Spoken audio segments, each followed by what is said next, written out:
Spartans to Mission Debrief. We've played every mission of the mainline Halo video games, and now we're playing every mission from the rest of the games in the franchise in chronological order. If you'd like to play along and have your thoughts read on the show, email us at podcastevolved@gmail.com or drop us a tweet at podcastevolved on Twitter. We'll be playing through the first two of the twin-stick shooters that 343 has released for us, Spartan Assault, on the next episode. If you like what you hear and want to support the show, visit Podcast Evolved on Patreon. This episode, we're recapping Fireteam Raven and discussing its place within the Halo franchise. I'm your host, Colin Perkins, alongside David Arnold. Hello, everybody. Oran DeMang. Hey. And Krysta Brown. Hey, look, more dead Halo characters. They killed more. They gave us a little tease. We're collecting Soon? them. All right, so we're gonna do a recap of Halo Wars since we played that. Now we played through and discussed the missions from Fireteam Raven. I'll run through this really quick, and David has joined us. We're excited. David's back. Me, not Oran. Welcome back. Well, I'm still here. I made it again. Oh, hi, Oran. You get two doses of Oran. Ooh. Double Oran, double DeMang. Double DeMang, ooh. I like it. All right, so here's a recap of Halo Wars. The Spirit of Fire chases a Covenant fleet that's searching for ancient technology across the galaxy. The Prophet of Regret plans to use a Forerunner fleet stationed inside a flood-infested shield world, but needs a human to activate the ships. The Arbiter, Ripamorami, captures Professor Alan Anders and forces her to wake the Dreadnoughts. To save humanity from certain doom, Captain James Cutter gives the order to use the Spirit of Fire's FTL drive to destroy the shield world while the ships are still inside. Sergeant Forge sacrifices himself by manually activating the FTL drive, causing the planet's sun to go supernova while his comrades make a furious escape. The remaining crew, inside, including ship AI Serena and Spartan Red Team, are left floating in space with little hope of rescue. It takes place on February 4th, 2531 to February 25th, 2531. Now, in Fireteam Raven, we've dropped out of slip space and explored the mysterious Halo ring that Cortana randomly brought us to. With the help of AI Wellesley, Fireteam Raven battled the Covenant, discovered the Flood, and helped Master Chief use the Pillar of Autumn's fusion reactor to destroy the Ringworld superweapon in order to save all life on Galaxy. That sounds familiar, right? September takes place on September 19th, 2552 to September 22nd, 2552. We jumped a long ways, 20 years, between these side games. So there's some stuff I feel like we can fill in the gaps, right? Let's fill in those gaps with some video games. I've done lots of books and whatnot there's a couple books, I guess, that are there. But let's fill in some game in that time period. All right, so we are going to talk about our thoughts, and we've expressed a lot of our feelings and just overall gameplay thoughts on the last episode. So now let's dig in a little bit more. And David has joined us because he's very curious. Like, he hasn't been able to play this thing yet. How do you feel about that, David? Like, it hasn't made it. We just talked about in the last episode how like this thing's all over now, but it hasn't made it to your part of Ireland. Is it in Europe at all? It is in Europe. It's in a few places in London. Okay. I think in the UK and probably Germany and more because they have a good arcade scene. Mm-hmm. I imagine a few other random places. Okay. Probably in Cologne. Yeah, you'd imagine.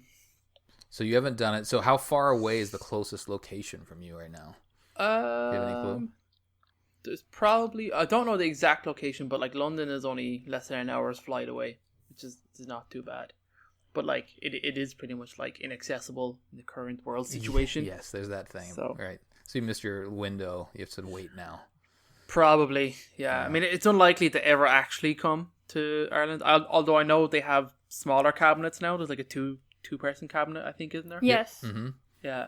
So that's possible because I imagine the size of the cabinet is quite limited to like, let's say Ireland doesn't have a huge arcade scene. It's very limited, and it wouldn't be pretty big. Like that size cabinet is probably quite large to take up a lot of space. Yeah. And probably pretty expensive. Oh, yeah. Yeah, it's 15,000 to be exact. US dollars, yeah. I know I know two guys who run an arcade in Cork, where I'm living at the moment, and they just like it's money out the bank of just keeping the things up and running, and they're like restoring old ones and stuff. But I think I've always said to them like get the Halo cabinet, and they just laugh at me. So probably because they know I'm the only one who would ever play it. Like, arcades are a lot more prevalent here in America. Like, not every single, but most like movie theaters will have like an arcade space. You know, we have a lot of bowling alleys that have arcade spaces, and just also just like dedicated arcades. We have a lot of them over here. Yeah, and they're kind of a dying, I don't know, but they were coming back. Like they were dead for a while, and not many, you know, experiences were coming out. But I feel like there has been a resurgence with barcades and other things. And I think the generation that grew up with video games are now starting to have kids. And there's a surprising amount of like mobile games also that have been adapted for these big arcade cabinets as well. That's true. I've started seeing that pop up like in recent years. Piano Keys has a big mobile thing. Like that stupid game on your phone where you just hit the key, like piano keys on your phone to play songs. There's a huge like stand-up thing for that. It's like, what? Fruit Ninja's a pretty big one. What is it, like Hoppy Frog or whatever it is, where you just hop? Oh yeah. It's I would be weird. surprised if you've been to. I don't know if any of you guys have been to Las Vegas recently. It's been a couple of years for me, but there's a lot of like gaming-like experiences that are scattered throughout the casinos as well. You know, they've gamified or gambleized, or however you say that. You know, tried to bring that into the casino experience as well. So, interesting. I went there about a year and a half ago, and I did notice that there seemed to be. It was like, oh look, it's the modern arcade machines. yeah, like giant screens, right? Giant mobile games that you can gamble real money on. I guess you're gambling real money a lot of times with mobile games anyway. So why not? All right, so let's talk about the physical. So speaking of the physical, this thing is it's physical. It's huge, right? But it has the smaller version. We talked about the big one. It's like 9 by 11 by 9, so it's got a big footprint, and you can see it whenever you walk into an arcade space that has it. It's lit up, and it's got, you know, the Fireteam Halo. It says Halo kind of, you know, in big letters up above, and then it has, you know, your ODSTs there. If you're familiar at all with Halo, you're definitely drawn to that. If you're not, I feel like it's still something that you want to go walk to and check out. It's got it definitely pulls you in with this just the how large it is and the flashy lights and Halo and all that kind of stuff. It's an eye catcher, and it sucks you in. One, the display is phenomenal. It's gorgeous. It's huge. It's really, really nice. I think I play a good amount of arcade games like House of the Dead and stuff like that, similar to this, where you have a gun in your hand and you're on the rails. I think this one feels very bulky, but also like in a good way. Like, it feels sturdy. It feels like your gun isn't going to just misfire the entire time you're trying to play this arcade game. I can't remember what the chairs feel like, but it's comfortable enough to be sitting there for 30 to 45 minutes. I think you can adjust them forward and backward, and, you know, if you have somebody that's a little short, you're not pushing any pedals. Or I think like that. I think they're a little large, and I think it's just to kind of try to accommodate all body types. Yeah. You got the big reload button. Yeah, the big, which is weird. It's really nice to have a bunch of buttons you can smack, though. Yeah, I like smacking buttons. And of course, like, the gun itself feels really nice, you know, the vibrations are really nice. It feels believable. It's kind of HD rumble technology. And it's been a while since I played, but I would imagine that each gun vibrates a little differently. Did you guys remember how that went? Don't remember. I mean, maybe slightly just because they're different guns, but I think they're probably designed en masse to function the same. Yeah. Yeah, definitely. Any other thoughts on the beast that is the game and sitting down? I mean, those screens are huge, which is nice. Yeah. So you were really fully immersed when you sit down. The screens like the perspective. I think it's 130 degree or 130 inches. I'm not sure Yeah. what the field of view percentage is, or the field of view degrees is. But like, you know, that wide landscape is something you know, I don't think you even see that wide on most PC games unless you have that set up. But to get that in a Halo experience is definitely quite unique, and it does kind of give you that very engaging and cinematic view of everything that is in the Halo. Yeah, definitely. David, what would you want from this thing? Like, I know you haven't played it yet, but I'm just trying to get your thoughts on what you would want from an arcade experience, a Halo arcade experience. It's got to have the music. Yeah, It's got to have. I guess it kind of does in terms of like it's going to where I would want it, which is be classic Halo CE. You think that's the most marketable to the mass market of a Halo there is. Because I'm sure that's the iconic that people would remember. So I think the setting is quite clever in that it obviously complements what you were doing in Halo CE. Yeah. I think that's probably a good point, a good selling point to it. And I guess you'd want to see different weapons and stuff like that. I mean, that's definitely what you'd expect from the games, is to have the kind of different kind of weapon change. I haven't played that much arcade games, but from what can I remember, well, generally speaking, the ones I have generally don't have you weapon swapping. Sometimes there's like an icon you can shoot that switches the weapon to like semi-automatic or something like that. I think like House of the Living Dead or those kind of games, you can kind of collect different guns. Yeah, they're basically like power-ups. Yeah, like limited power-ups from your base weapon. But like Halo would need you to actually switch up a weapon more often than that. I mean, that was Halo's big thing, the original, when you could only equip 2. So having to choose what weapon and constantly swapping was a huge portion of that game. So it sounds like, just from like the videos I've seen, I listened to you guys talk, it does hit those points. I don't think there's anything more that I would want from a Halo game, other than, you know, access to it. Yeah. Krysta, what did you think about how everyone had to have the same weapon and not giving each person choice? I think it works. Like, I think in a normal Halo game this wouldn't work at all, but for the context of this being an on-the-rails shooter, I think it's fine. I think it changes it up enough, but I don't think the weapons actually feel very different. It's like, I have a needler now. It makes a different sound.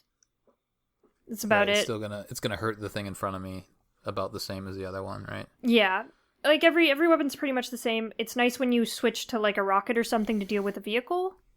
Because it just makes sense to do that. It doesn't make sense to hit it with like a plasma pistol or something like that. Yeah. I think every once in a while you look up at a vehicle and you pick up like a needler or something. You're like, maybe not that. I don't know. But the game switches it enough, but it's mostly just for visual, which is fine. I'm not sure they could actually have the visual and audio. Yeah. Visual audio, and also like maybe making sense for the encounter, where, you know, when you finally meet up with some Covenant, then that's when you can pick up like a plasma rifle or a needler, which, you know, makes sense. And they do have the plasma grenades that they fit in there as well. So, and they don't give that to you, you know, outside of those encounters, which, you know, that makes sense. But yeah, I personally I would have loved if they somehow, like, I think what David was describing, where maybe like you see an assault rifle on the ground and maybe there's like a race to pick that one up, and that's kind of like a Halo mechanic, right? From a multiplayer standpoint. So it's like, there's two, there's 2 rocket launchers out there. If you shoot the rocket launcher, that means you grab it, and then the 2 people that did that, they can use the rocket launchers while the other people have to use, or like whoever hits the reload button fast enough or something like that. Yeah. That would make sense. That would give some interesting sort of like competitive edges as well, since every mission is sort of tallied and scored at the end of it all. I mean, if you're able to get that rocket spawn, you'll probably have a more efficient way of killing Covenant, so then you can earn more points. Yep. Yeah. So that's the one thing that I would have liked. The biggest thing I would have liked from like the gameplay experience, is to kind of just allow people to have different weapons. Again, I know it makes sense why they did it the way they did it. Maybe they wanted to do something like that but didn't have enough time. Who knows? But especially when you think about, one person sitting down and playing this game, if for some reason there's not other people there at the cabinet, that person's not going to feel that difference, right? They're just going to get a different gun, and that's fine, right? So now it's plasma pistol time. But when you have everybody there, it would have been fun. It would have been more fun to have a choice in some capacity. Yeah, I agree to that. What did you think about? Let's talk about the graphics, like the visual experience, and how how it felt as it was tied in. And David, you're a big CE guy, so let me ask you this question first: is what would you expect from this game, knowing you're a big CE guy, you love that story, you love that part of the world that Bungie gave to us originally.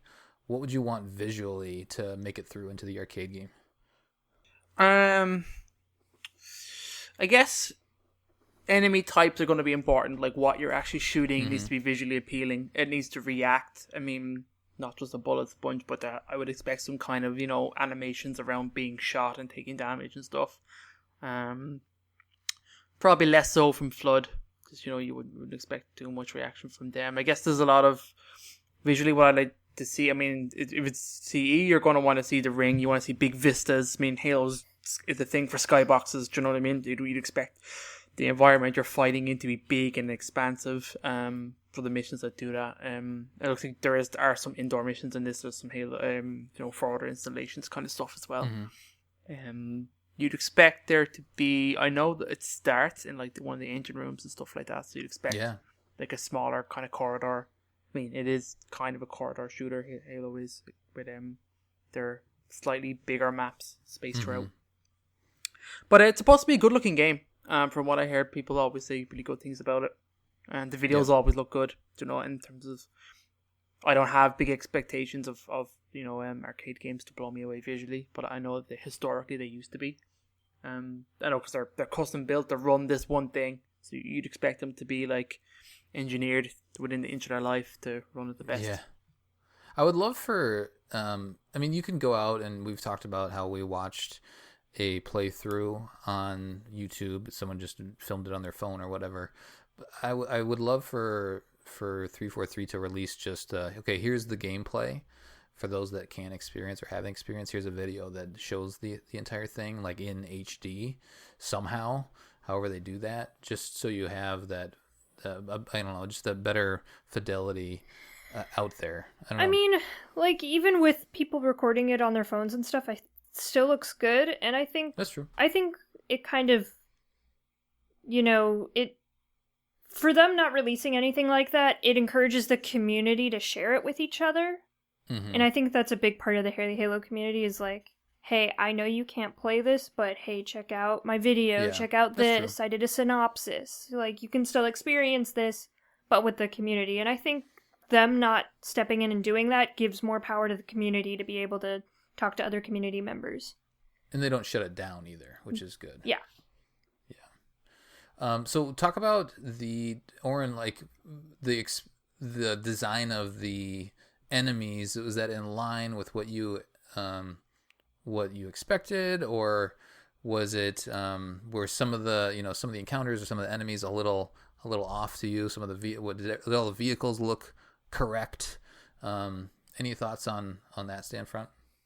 I mean, it looks how I would expect it to look from CE Anniversary. The developer, I think, had to recreate all of the assets in their own engine so it can be compatible with their, rail. What's the term? Rail shooter. Rail shooter. Yeah, rail shooter.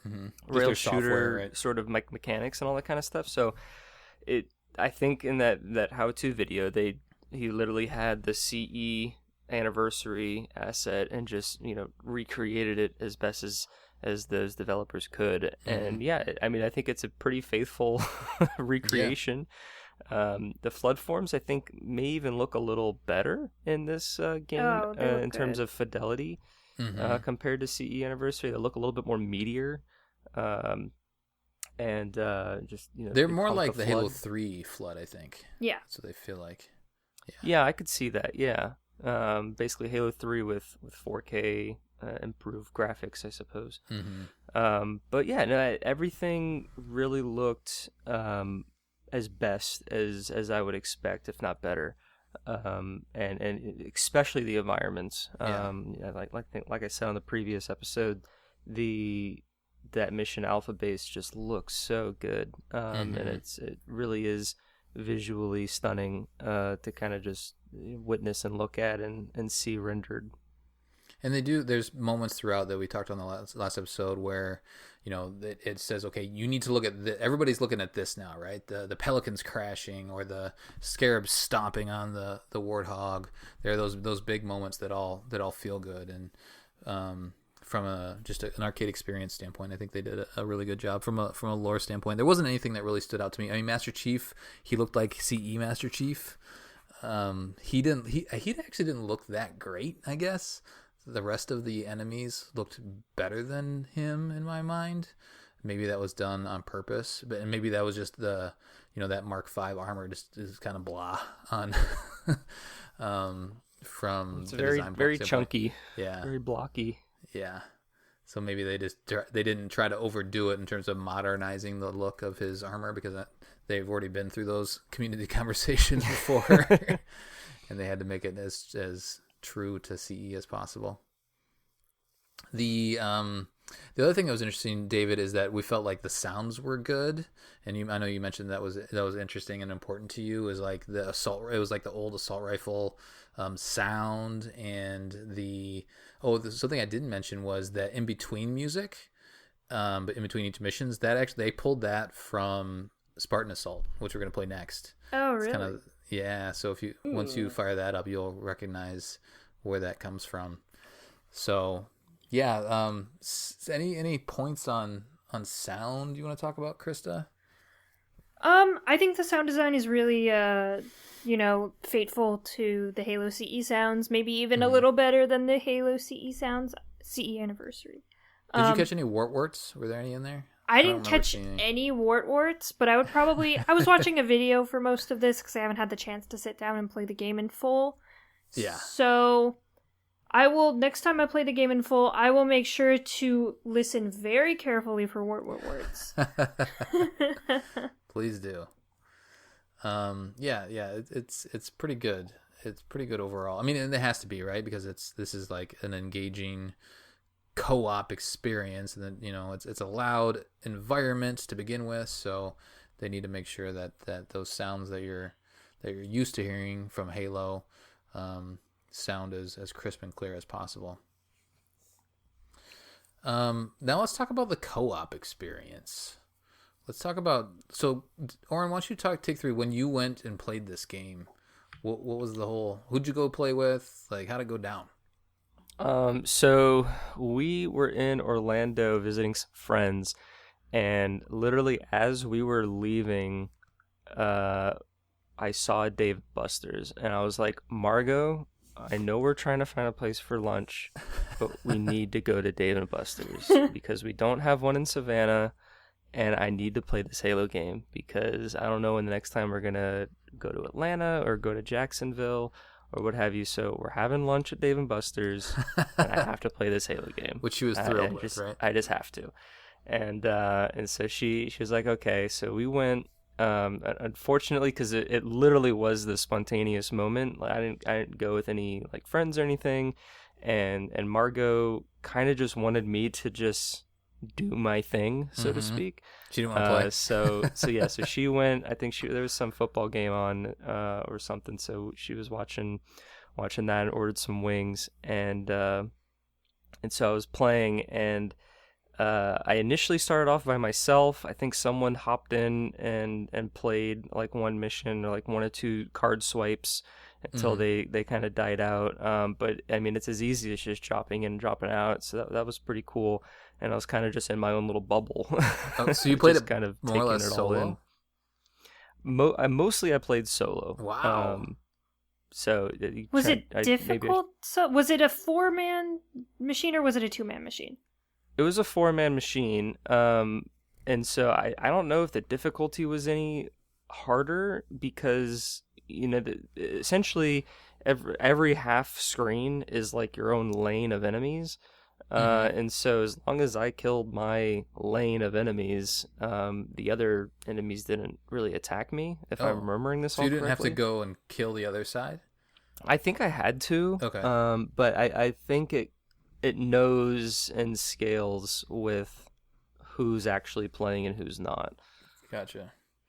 So you had a pretty high score, I would imagine. After that. Yeah, and I went to go check on my Halo waypoint, and I don't have any of my stats, so maybe I didn't do the thing correctly, or I don't know, maybe it's just been a long time since I've played, so I wasn't able to look at that. But yeah, I guess it was a high score because I killed all the enemies. And so you played it only once through then on the arcade? I've played it twice. But that was the first experience, and then the second experience, we were up here in New Jersey, and it was a 2-person cabinet, and I was like, oh, there's the Halo machine, I gotta go play it. So I played it a second time, and I didn't play it with someone I knew, but someone joined me, and we played it together. But I think he didn't. I think it was a younger kid, and he didn't play the whole thing, but he played most of it, more so than the first experience. So you didn't make friends, is what you're saying? We didn't. No, we weren't pen pals or anything. Oh man! But we did. Share in the Halo carnage together. I feel like it would be, if you're there with other people that are kind of in your situation that are just wanting to play it, it could be a good experience to just make a pal, right, for the day and give somebody a high five or something like that. Yeah. Or like, hey, can I use your card really quick? I'll pay you back. But then there's that whole countdown timer. And I think the countdown timer, that's a little stressful. Yeah. Because it's, a 30-second timer, I think? Yeah, that is not enough to get up and, refill your card. Yeah. So, and I would imagine your stats wipe after that. I don't know for a fact, but that would make sense. They do. Yeah. The video that I saw, 3 people died, and it was one person with very low health. Oh, really? And then you can kind of just see hands crumbing in front of the camera as they do the cards. So, and it was a considerable amount of time. So I imagine they ran out of money. They went and bought more and came back, and they all spawned in. And then at the post screen, the scores were very skewed. You had the one player who was in the whole time have a crazy high score, and everyone else had only 5 kills, 8 kills, because everything reset because those profiles technically expired when the countdown went down. It does have a mission select, so I would imagine if you wipe and you can't get your card back, you can just go into the mission, like mission 5 or whatever, and just start from there. I would hope that you then proceed to mission 6. I don't know for a fact, but that hopefully they I don't know how the mission unlockings would work. Well, there's 2 at the main menu. It says, okay, you can either play the whole story or you can do a chapter select. Oh, that's right. Yeah. Yeah, that would be stressful. Krysta, what was your experience? So I only really played 2 missions, just because the first time I played, I was at Outpost Discovery, and the way it worked over there was you could only sit down and really play 1 mission before the handler shoos you away. Oh, okay. So there was a line. Because you were at the very first one, right? You were at the very first Outpost, and that was the super busy one? Yeah, it was Outpost Orlando. It was crazy packed the entire time, so there was even lines to get into the Fireteam Raven arcade machines. Sure. And of course, we had a big group of some of our Evolved fans. Mm-hmm. Yeah, so we all wanted to play together, so we wanted a 4-person cabinet. That one had the longest line, so we lined up, we played, it was great, but we could only play 1 mission at that point. And I was only at Outpost Discovery for 1 day, so I played the 1 mission, and I'm like, okay, let's go see if we can find something else to do, so we're not waiting in a long line. So that was my first experience. My second experience, we were over at the Fun Center, which is a little arcade that isn't far away from me. That's just... It's called the Fun Center? It's called the Fun Center. That's amazing. It's mostly geared towards kids because it has the prize counter and everything like that. Yeah. But they've recently, in the last couple years, they've really upgraded all their arcade machines to brand new ones. Mm-hmm. So they have all of the they have giant Galaga and giant Pac-Man and stuff like that, and so they also upgraded to one of the 2-player Fireteam Raven ones. Okay. And so we were there with a couple friends, and I had a moment, so I snuck off with Trent, and we played just 1 mission when I was there. Yeah, nice. So I was planning on playing the entire playthrough in preparation for the show, but the show just didn't time out very well for me. Yeah, because everything's closed. Because things are happening, right? But, you know. Very cool. So, David, who would you play with when you see this thing? If he doesn't say me, I'll be sad. of your immediate friends or Krysta. I'm your immediate friend. Who knows, really? It depends on the scenario I'm in. If someday I get to America again, it's probably going to be visiting you guys. So I imagine we'll go and play. Otherwise, it's probably a meet-up with myself and Aaron. We might end up somewhere in Europe where it's playable. That'd be cool. But I imagine it's only two. I still couldn't see, like, you know, my girlfriend wanting to play it or anything like that. I think it would have to be strangers. Yeah. So you would, if you see it and you're by yourself, you would sit down and play, or would you wait? Oh, 100%. You would. If I stumble across somewhere and it slightly appears, I'm just like, fucking, I have to go. Same as Oran in terms of like, shit, it's here. Yeah. We have to do it now kind of situation. And would you play through the whole thing, or would you just do like a couple missions and then leave? I'd try. I don't know how good I'd be, like, or how easy it is to solo. It depends. Like, I mean, is it a situation where, you know, you guys talk about cards and refilling, but is it coin based, or is it like a lot of the arcades here that I've been to now, they manufacture their own unique coin and you purchase that from them in bundles, and that's what you use to like play games now. So I imagine if it is something and it's doable and it's like, yeah, okay, I'll buy a bunch of coins and feed some money into this machine. Mm-hmm. It seems enjoyable, do you know what I mean? And I'd be interested from the story as well, because I know it takes elements of the Flood and missions from CE and stuff and kind of mixes them up a little bit. Yeah, definitely. So I would still be interested to do it and to experience it, you know? So I played it with a bunch of coworkers, which is fun, but also weird, right? You kind of outed yourself as the weird Halo guy, huh? Yeah, they already knew I was, you know, I did a podcast, and they already knew I was into Halo, because it was actually a bunch of other nerdy guys, you know, that's a bunch not of too bad, tech guys that play video games. You know, some of the other people, it was like a big work party in general, and we happened to have it at this one place. I was like, okay, this has to happen now, right? There's not many opportunities where I get to just escape the family and go play an arcade game at a random bar for, you know, an hour or two and then come back home. So that was my opportunity, and we just, you know, passed the card around, which was good. And they were also, I guess they were also a Halo fan. Like one of the guys was like actually my supervisor, and he was a longtime Halo fan.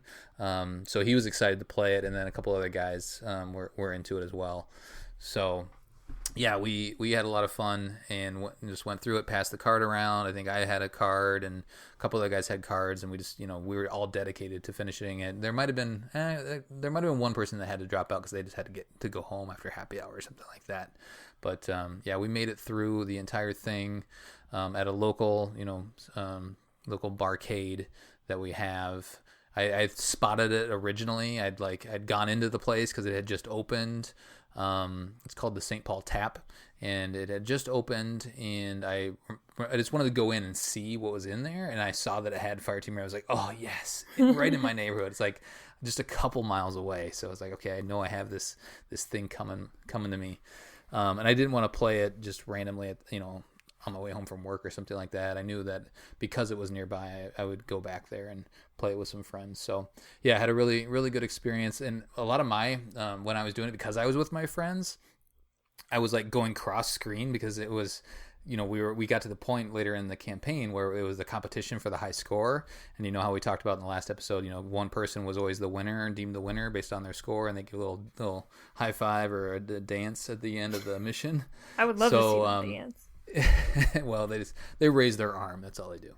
Anyway, but me and another my coworkers were really close for a lot of it. So I was like going cross screen to steal kills from the other side of things, or like, you know how on some of the encounters there's 4 people and there's like 4 elites that come in. You know, I would try to like kill his first and then go back and kill mine.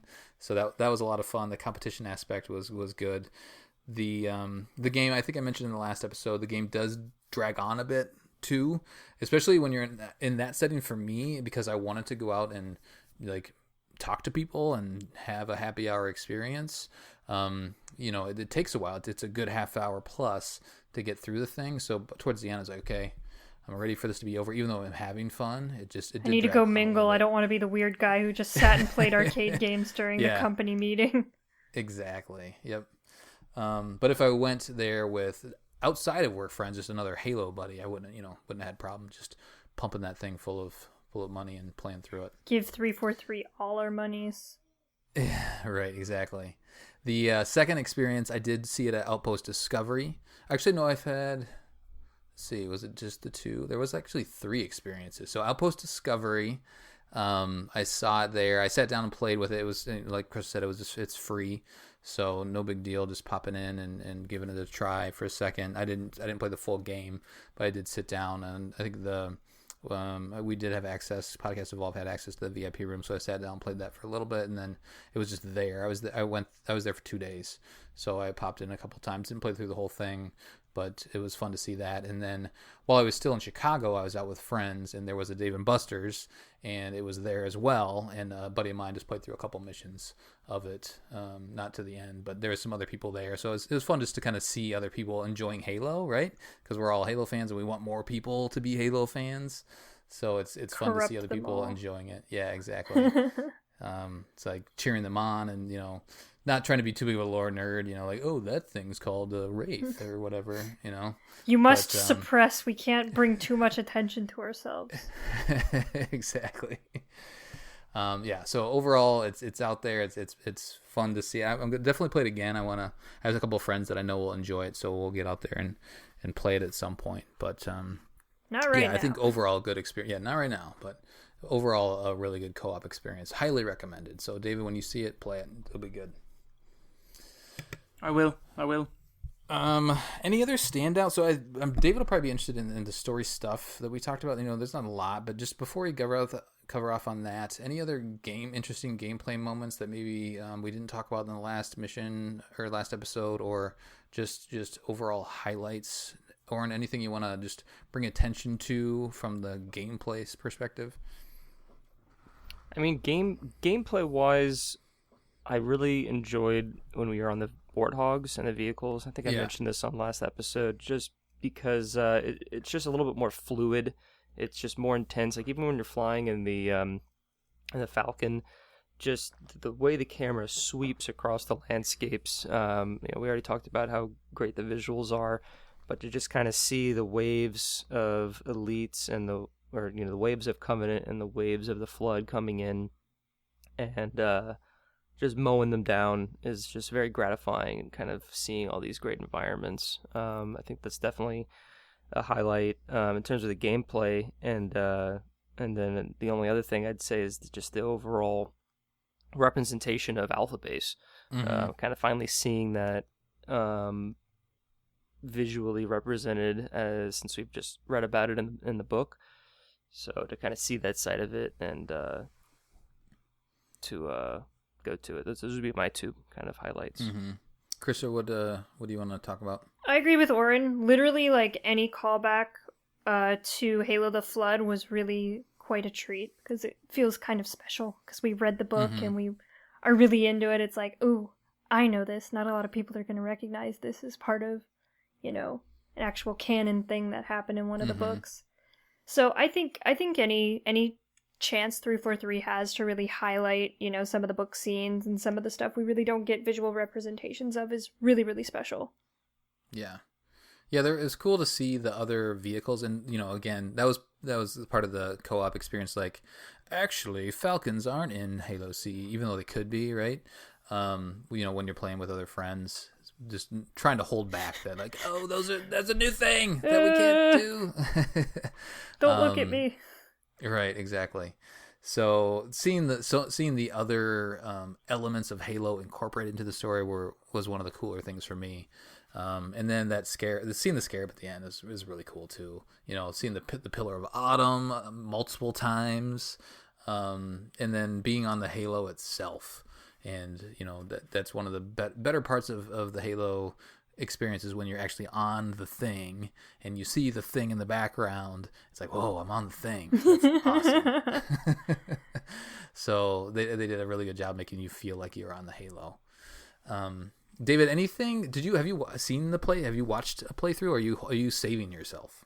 Oh, No, I've never watched it. Well, I've watched gameplay to kind of just see what it is like to play the game. I haven't really watched the missions. I'd like to experience it myself firsthand, but it's not like a crazy big deal if it got spoiled for me or anything, because I know pretty much like where it ends. Do you know what I mean? Yeah.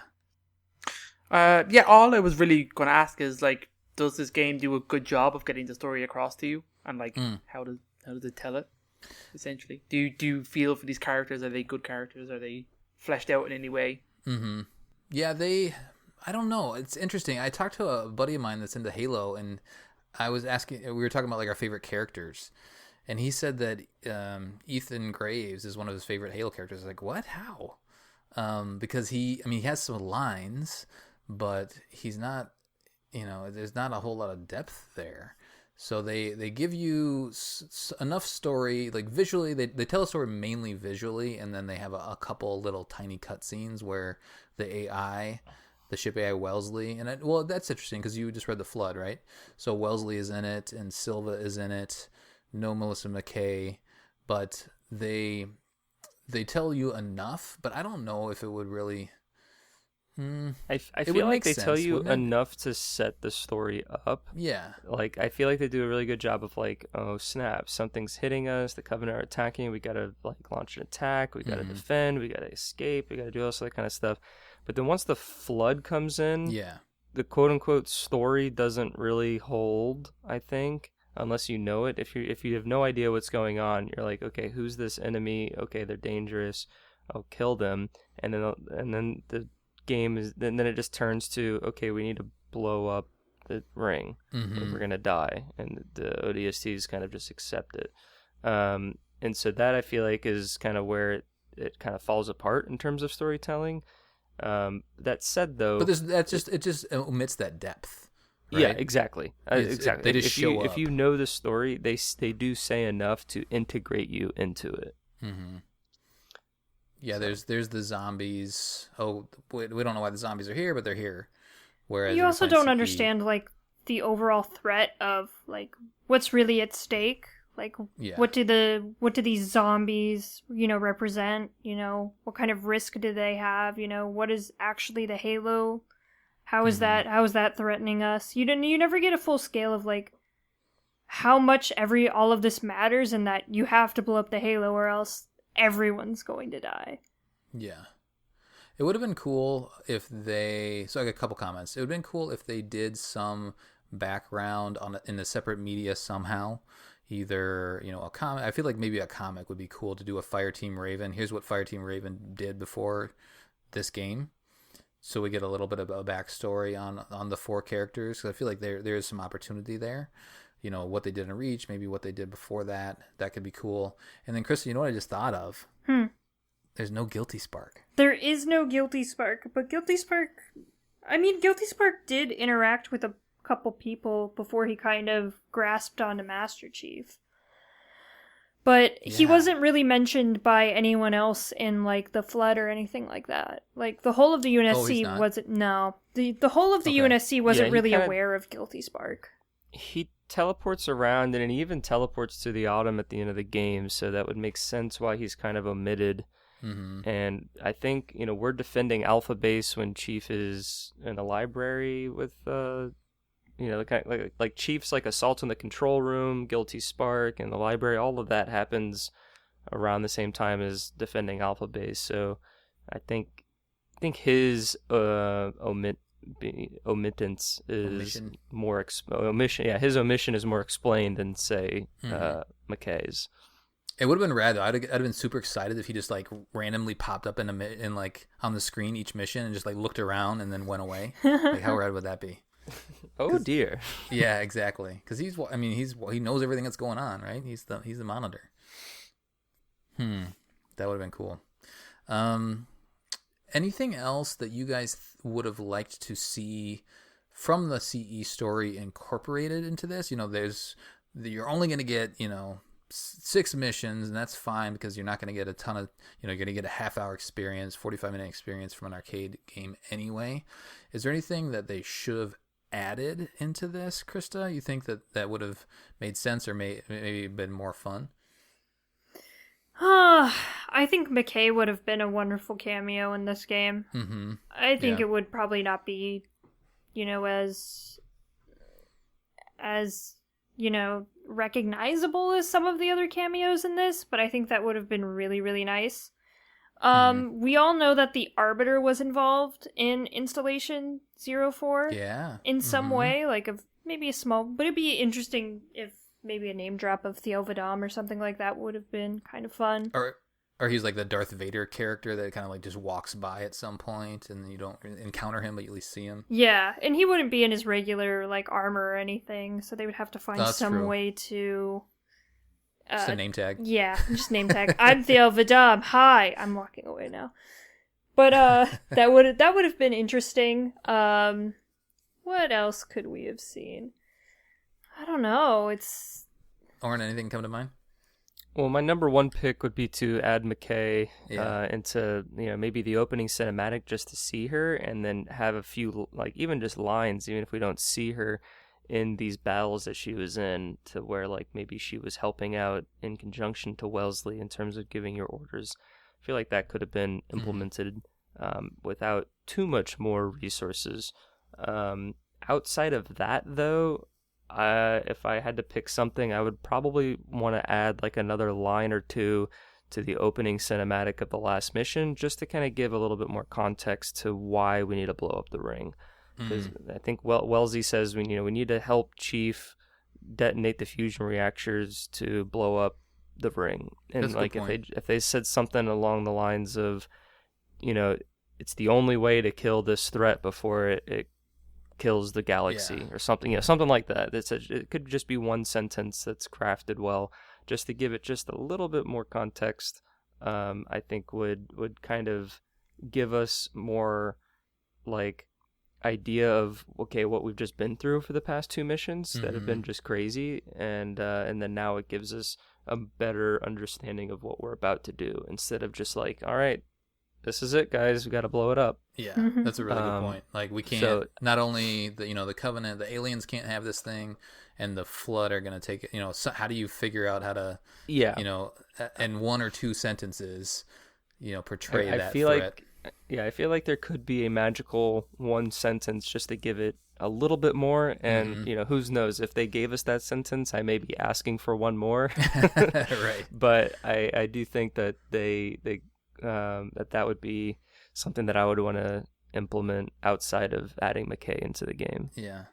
Anything on your wish list, David, that maybe we can answer that you would want in the game, like specific either encounters from CE or weapons or vehicles that you would want to see? Yeah, I was going to say, are there any vehicles other than the Warthog? Oh yeah, there's a cameo from a Lich. Mm-hmm. Well, in terms of like quote unquote playable vehicles, you ride in a Warthog and you ride in a Falcon, and you do the shade turret. I guess that's kind of a vehicle. Yeah, and you have a shade turret and other cool. like anti-air turrets. But I mean, you fight all the Covenant vehicles really. But you except don't for a Revenant. get to be an Scorpion. That was gonna be mine. Yeah. Like, there's no Scorpion moment. That would have been rad. Ooh. You know what? There's no sniper rifle. I would have loved to use a sniper rifle. Oh, that would have been That'd interesting. been cool. Like a far away like, kind of mission. I'm getting all these ideas now. Like going off of what you said last episode, Colin. If you had like some sort of weapon swap system. Yeah. Or you're able to, like shoot a power up and you can shoot and you can have multiple guns. You could have a power-up sniper rifle where it's one shot, one kill, but it's a limited magazine, and once you expend the magazine, it goes back to that default weapon. I like that. What you could also do is some games have like a shooting gallery in between missions. Oh, so like a little bonus round? Yeah, like a bonus round. So that could be a cool thing to have. Grunt for the birthday sniper rifle. party, like... Yes. There you go. Skulls? Where are the skulls? Oh, man. skulls would have been fun. I would have liked skulls. Yeah. Ooh, I like this. Let's get in a boardroom and start thinking of a new game. Fireteam Raven 2. That's right. Scarab gun. Yeah. Yeah, I think Scorpion is the biggest one for me. I'm trying to think of other encounters. Like, there's no way we would be in the library, so don't put us in the library. We fought tons of Flood in this game. Fought, all sorts of different kinds of Covenant. they used all the weapons that are in CE outside of the sniper rifle. So we got really a good experience there. So, yeah. Any other thoughts, David, that you want to see? You covered really. It's got all good locations. I mean, what I really love about it is that it goes places we haven't seen. I like the idea that Alpha Base now exists. I mean, that's such a big place in that book. I mean, it's great to see it. And in terms of like those bits missing from CE, the timeline of where John was in between the gaps, it's cool that's good to see. It doesn't need anything more as far as I'm concerned. What if we would have seen Keys? McKay, I don't know. Maybe there could have been like some kind of Alpha Base cutscene where they were all there making a plan or something. Just like in the background. Send out a mission. Yeah. So Keys was at Alpha Base at some point? Yes. He was, okay. yeah. It's been a long time since I've read The Flood, so I'd have to remind myself. I don't know if he was there during the assault, though. No, not during the assault, but like definitely. Because I think at that point he went to the the 343 Guilty Spark mission to go find a weapons cache, and that releases The Flood. I mean, they spent a lot of downtime. I mean, even John got out of his armor at one stage and chilled out around the Alpha Base. So, like, I don't know. I don't think it needs to do a whole lot. I mean, it is at the end of the day. I'm just going to say this now. It is just an arcade game. So, like, it doesn't have to do loads. Blasphemy. I think it doesn't. Every Halo game has to be 100% canon. I agree with David. Yeah. I agree. I feel like the integration is at a good balance with the exception of McKay. Like, I would trade one Master Chief cameo for a McKay cameo. Oh, yeah. You know? Now you're going to make me go read The Flood again. It's worth it. It's an easy read. It's a good time. Yeah, I might have the audiobook already. Just going to fire it up. Or We do have an Audible. Again. We do. Use our That's Audible right. link. I have some credits building up, just waiting for all the new books to come out. All right, guys, I think that's good. Good conversation. Anything else you want to mention, or any other thoughts, David, about this game? I mean, it's David, it's talk a cool about how experience. sad you are. Just let me play it. That's all they have to do. Just let me play the game. Yeah, I mean, good for you for holding out. Yeah, you gotta. Someday I will, unless there is some kind of version of it that's playable on some kind of console or PC. Yeah, but I don't think they'll do something like that. Yeah, I mean, somebody have to somehow hack it or something. But no, I feel like, I mean, I don't know what it would be, but it would all depend on what the game engine's capability would be to port it over, because it's not in the Halo engine, and they ported it over. I mean, I could see playing this on like a small little. I could see playing this on like a iPad or something like that, but I wouldn't want to. There's not enough to it to justify it being like on a console or anything like that. Or a PC. I mean, they bring the twin stick shooters to the console. They could just port it to Xbox so that you just kind of move your stick back and forth and shoot. Yeah, here's a cool little thing and then you can do. And then they can throw it on Game Pass. Mm-hmm. Hey guys, you can't go outside and play Fireteam Raven right now, so here's Fireteam Raven on Game Pass. Yeah, that's true. Very cool. All right, I think it's good. Good conversation. Let's wrap it there. Unless David has anything pressing he wants to talk about.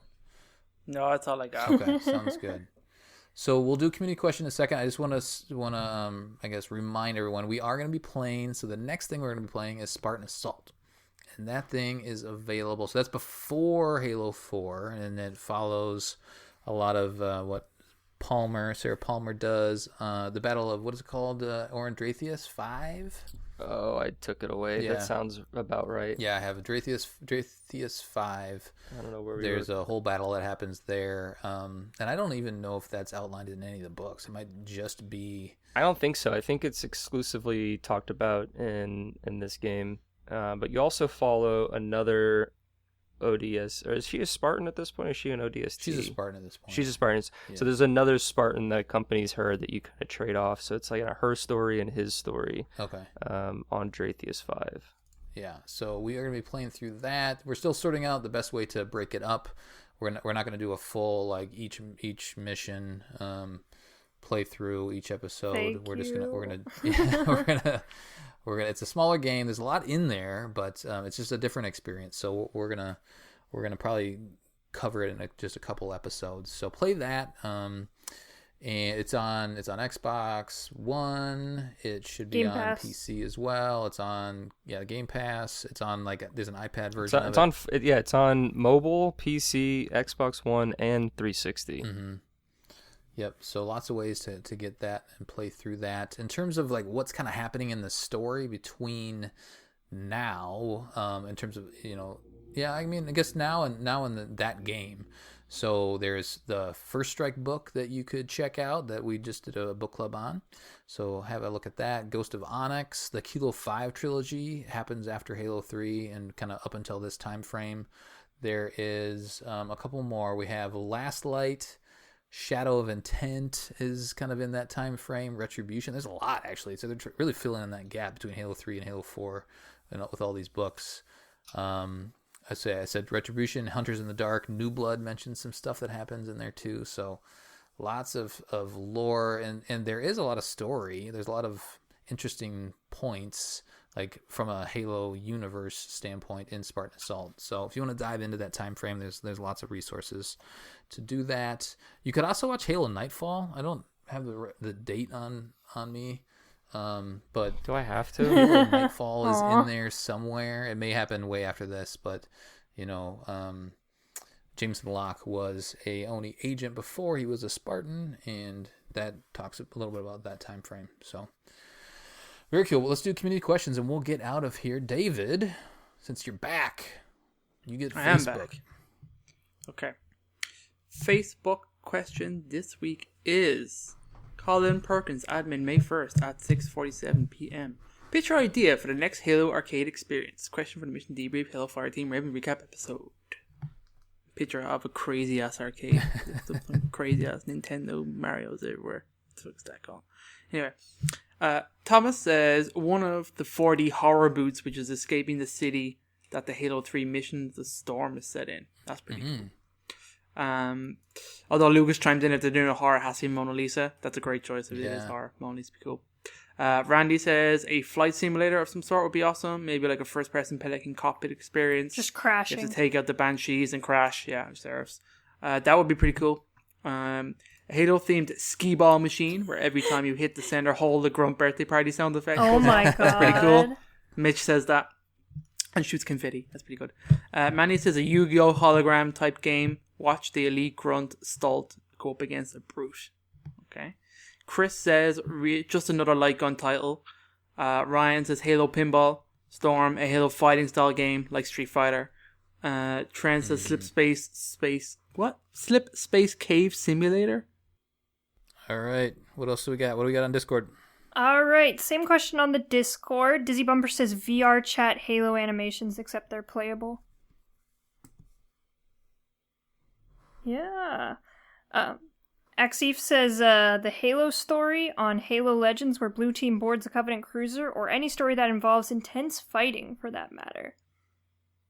Spartan B312 says a game about fighting on Harvest. It's called Halo Wars. But it would be really cool to see some of the books, some of the events of Contact Harvest. Sure. Yeah. I'm sure that's what he means. Kingbeard says Temple Run, but with different vehicles and the Flood are chasing you. Oh my god. That sounds hilarious. Physical Sky says a Halo 3 based one would be pretty good, or one that was just space battles. Oh, sure. Yeah, I can see that. Pope says Metal Slug, but it's Halo. Nice. There actually is some experience, like a mobile experience. It's not licensed or anything but it's kind of like that. King Bigbeard says Time Crisis, but Halo. Cool. Wolf says Halo Galactica. Interesting. Min says Mortal Kombat, but with Halo characters. So a Halo fighting game would be cool in an arcade cabinet. Hector Elite says Flood horror game, always. Blue Calx says Longsword Fighter Pilot, Time Crisis Halo, House of the Dead with Flood, Mortal Kombat Halo. Yeah, all of it. King Bigbeard says a mounted shooter where the cabinet is built like a warthog and you sit in it, and it's like Jurassic Park where you sit in a Jeep. Yeah. Like that Jurassic Park game where you're running away from dinosaurs. maybe instead Flood. That'd be interesting. That's cool. It might get a little old, but yeah. It could be the Warthog run. Ooh, there you go. Yeah, first-person Warthog run and an actual like Warthog thing. That'd be pretty I like sweet. it. Mm-hmm. And that's all I got on Discord. Thank you, everyone. Yeah, absolutely. Thanks for writing in as always. What else? I feel like I had another comment on the arcade stuff. So David, they were thinking about doing a pinball, like from Frank O'Connor himself.